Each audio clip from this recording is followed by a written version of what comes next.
On the people of the country. আমি মানুষের উপরে নির্ভর করতে চাই। আমরা একটা উৎসব মুখর পরিবেশ সৃষ্টি করতে চাই ভোটের দিন। এই যে আমাদের ঈদের দিন মতো হবে ওই দিন। আমরা সবাই মিলে অধিকার প্রতিষ্ঠার জন্য ভোটের কেন্দ্রে শুধু ভোট দিতে যাব না, ভোট রক্ষার জন্যও যাবো। আমরা শুধু পুলিশের উপর নির্ভর না করে আমি জনগণকে আবেদন জানাবো যে আপনারা উৎসব মুখর পরিবেশে ভোটের দিন আসবেন, নিজের ভোটটাও দিবেন এবং আপনার ভোট যাতে কেউ কেড়ে নিতে না পারে, সুতরাং আমাদেরকে সহযোগিতা করবেন।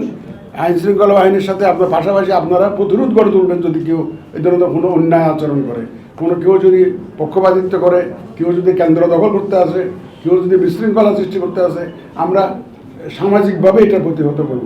আপনারা একটু দয়া করে, আমি একটা গণজাগরণ সৃষ্টি করতে চাই।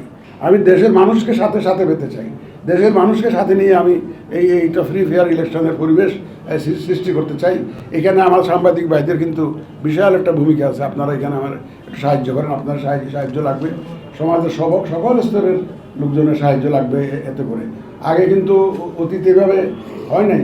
ওইখানে একটা পয়েন্ট বলে রাখি, আমাদের একটা বিএনসিসি একটা আছে না, বিএনসিসি, আমরা we have about 10,000 forces trend. তারা অস্ত্র চালাইতে জানে, কিন্তু আমরা এদেরকে ইউজ করতে চাই।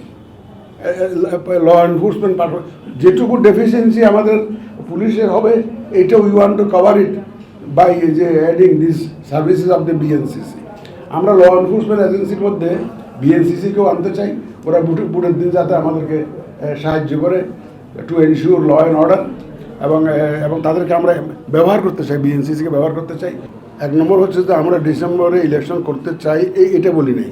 মাননীয় প্রধান উপদেষ্টা বলেছেন যে উইথ মিনিমাম রিফর্মস ডিসেম্বর, আর যদি বেশি করে রিফর্ম করতে হয় জুন।